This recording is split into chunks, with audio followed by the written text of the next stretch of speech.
ఈ నెల 26 తర్వాత జిల్లాలో పర్యటనలు ఆకస్మిక తనిఖీలు చేస్తానని ఎక్కడైనా నిర్లక్ష్యం కనిపిస్తే కఠిన చర్యలు తప్పవని అధికారులను ముఖ్యమంత్రి రేవంత్ రెడ్డి హెచ్చరించారు. కొత్త రేషన్ కార్డులను ప్రస్తుత అర్హతలు విధి విధానాలతోనే జారీ చేయనున్నట్లు ముఖ్యమంత్రి ప్రకటించారు. ఇందిరమ్మ ఆత్మీయ భరోసా పథకానికి ఏడాదిలో కనీసం 20 రోజులు ఉపాధి హామీ పనులు చేసిన భూమి లేని కుటుంబాలకు అర్హులని సీఎం ప్రకటించారు. పంట వేసినా వేయకపోయినా సాగుకు యోగ్యమైన భూములన్నింటికీ రైతు భరోసా ఇవ్వనున్నట్లు పునరుద్ఘాటించారు. పేదల సంక్షేమం, రాష్ట్ర అభివృద్ధి తమ ప్రభుత్వానికి రెండు కళ్ల లాంటివని ముఖ్యమంత్రి రేవంత్ రెడ్డి స్పష్టం చేశారు. ప్రజా ప్రభుత్వం పేదల కోసం పనిచేస్తోందనే విశ్వాసం కల్పించాల్సిన బాధ్యత జిల్లా కలెక్టర్లపైనే ఉందన్నారు. సచివాలయంలో జిల్లా కలెక్టర్లతో ముఖ్యమంత్రి రేవంత్ రెడ్డి సదస్సు నిర్వహించారు. ఈ నెల 26 నుంచి ప్రారంభించనున్న రైతు భరోసా, ఇందిరమ్మ ఆత్మీయ భరోసా, కొత్త రేషన్ కార్డుల జారీతో పాటు ఇందిరమ్మ ఇళ్ల పథకాల లబ్దిదారుల ఎంపిక, అమలుపై చర్చించారు. భారత రాజ్యాంగం అమల్లోకొచ్చి 75 సంవత్సరాలు అయినందున ఈ నెల 26న 4 అత్యంత ప్రతిష్టాత్మకమైన పథకాల అమలుకు ప్రభుత్వం శ్రీకారం చుడుతుందని ముఖ్యమంత్రి తెలిపారు. చరిత్రాత్మకమైన ఈ పథకాల్ని సమర్థంగా అమలు చేయాల్సిన బాధ్యత జిల్లా కలెక్టర్లపైనే ఉందని ముఖ్యమంత్రి స్పష్టం చేశారు. ఈ పథకాల అమలుకు గ్రామ, వార్డు సభలు నిర్వహించి లబ్దిదారుల్ని ఎంపిక చేయాలని చెప్పారు. ఈ నెల 15లోగా ఈ 4 పథకాల అమలు కోసం అవసరమైన కసరత్తు పూర్తి చేయాలని ఆదేశించారు. జిల్లా ఇన్ఛార్జి మంత్రుల నేతృత్వంలో కలెక్టర్లు, నోడల్ అధికారులతో సమావేశాలు ఏర్పాటు చేసుకోవాలన్నారు. ఈ నెల 24లోగా గ్రామ సభలు పూర్తి చేయాలని ఆదేశించారు.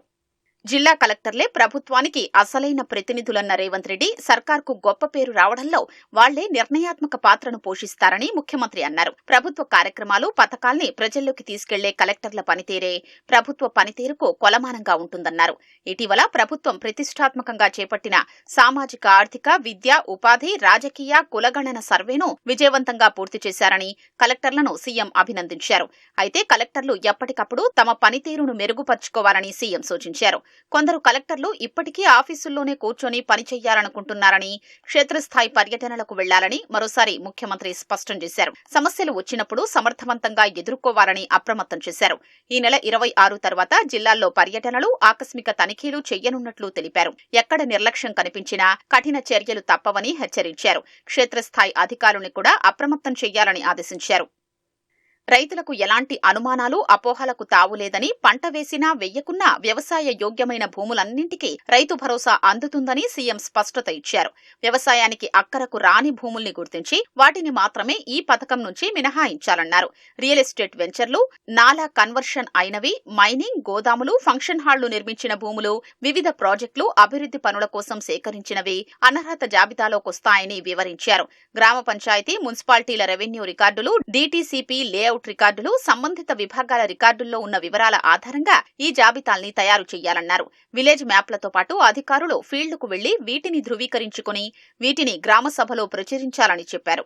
గతంలో రైతు బంధు పేరిట భారీ ఎత్తున ప్రజాధనం దుర్వినియోగమైందని, అప్పటి ప్రభుత్వం వ్యవసాయ యోగ్యం కాని భూములకు పంట పెట్టుబడి సాయం అందించిందని ముఖ్యమంత్రి ప్రస్తావించారు.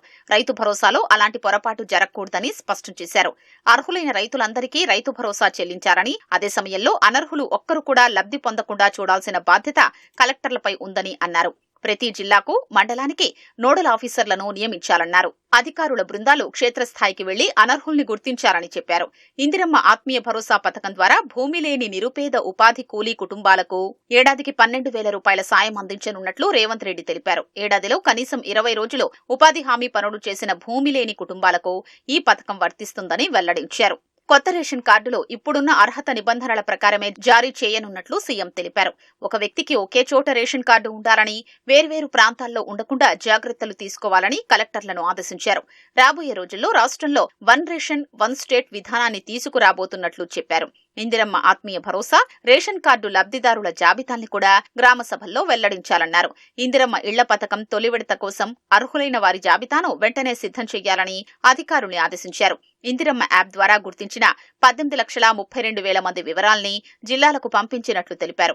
అందులో అత్యంత నిరుపేదలుగా గుర్తించిన వారికి మొదటి ప్రాధాన్యమివ్వాలని స్పష్టం చేశారు. తొలి విడత నియోజకవర్గానికి 3,500 ఇళ్లను మంజూరు చేశామని, జిల్లా ఇన్ఛార్జి మంత్రుల ఆమోదంతో ఈ అర్హుల జాబితాను గ్రామ సభల్లో ప్రచురించాలన్నారు. మహిళా ఐఏఎస్, ఐపీఎస్, ఇతర అఖిల భారత సర్వీసుల అధికారులు నెలలో ఒక్కసారైనా బాలికల హాస్టల్స్ సందర్శించి రాత్రి అక్కడే బస చెయ్యాలని ముఖ్యమంత్రి రేవంత్ రెడ్డి ఆదేశించారు.